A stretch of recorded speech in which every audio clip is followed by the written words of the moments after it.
Thank you, Chair. Minister, do you have faith in the Parliamentary Budgeting Officer? Certainly, and I also have faith in the Calgary business community. I was in Calgary just 6 days ago, and I met with representatives of the oil and gas sector and of the renewable sector, and they told me specifically, get Bill C-59 passed now. We need those tax credits. I know you're an MP from Calgary, so I thought you'd like to know that. Minister, do you believe in his economic and fiscal analysis of the impact of your carbon tax?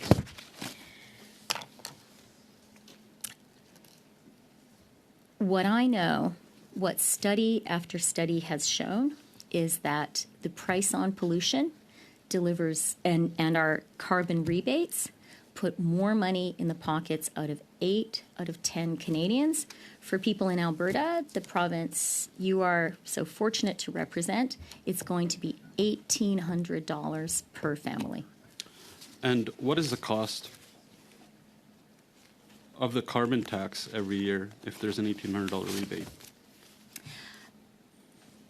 The question that I think Conservatives need to answer is, what is the cost to Canada of not having an environmental plan, of not having a carbon plan?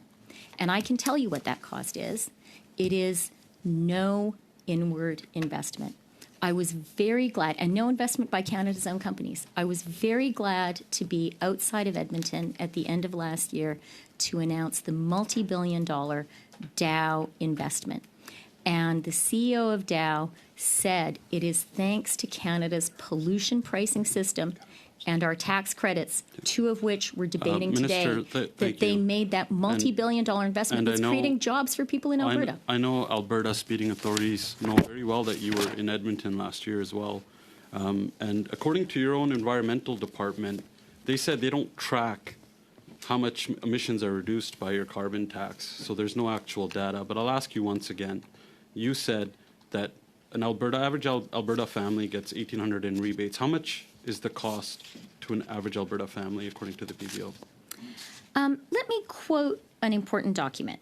Our plan will ensure that all Canadians can do their part to fight climate change in a way that works best for them at a carbon price that is increasing to $50 a ton. We will assess progress so carbon prices can be on a path to $170 a ton. I know those words are familiar to you, Mr. Halan, because they were in the Conservative 2021 election platform that you ran on. And so all of us here were elected. Every single person here was elected with a commitment to put a price on pollution. That is something we all need to do because our economy needs it. Investment, so, Minister, investors I require it. just asked for a number, and since you're not providing it, it's actually the cost is $2,900 to an average family. And according to you and the PBO, $1,800 is the rebate, which leaves Canadian Albertan families in the hole after your so-called phony rebates. Albertan families will pay more into it. Now, you're a member from Ontario. Can you tell us how much an Ontario family will pay into the carbon tax?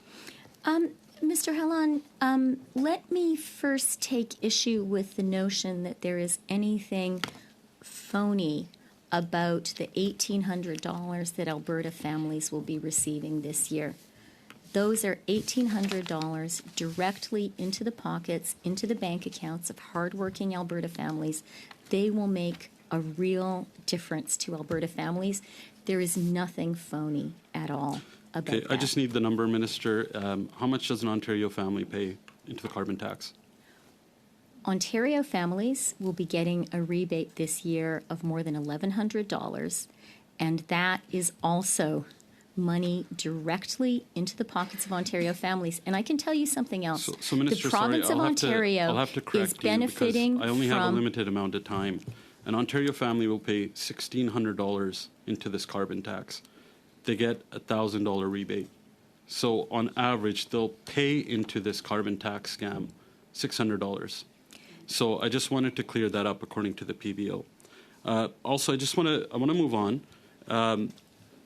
Do you not agree with the 70% of Canadians and premiers, including a Liberal premier and other Liberal parties, that your carbon tax increase on April 1st should be paused, that there should be a spike on that hike? So we're the Finance Committee. Precision in numbers is important. And let me just be precise that Ontario families this year will be getting $1,120 in an absolutely real rebate that is making a difference to them. Not and according to the PBO. The other thing that is making a difference to Ontario families is the fact that thanks to Canada's climate action policies, we are able to attract inward investment.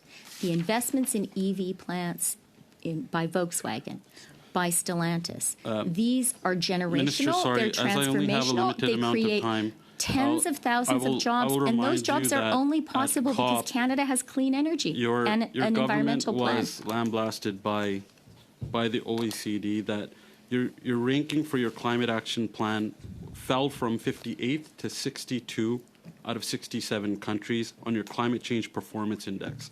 So we actually got worse. Another embarrassing stat for Canada under your government.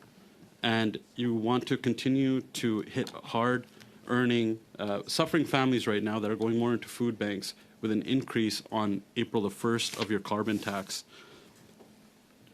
Why are you more obsessed with this carbon tax than listening to 70% of Canadians who are finding it hard to feed themselves and their kids and heat their homes?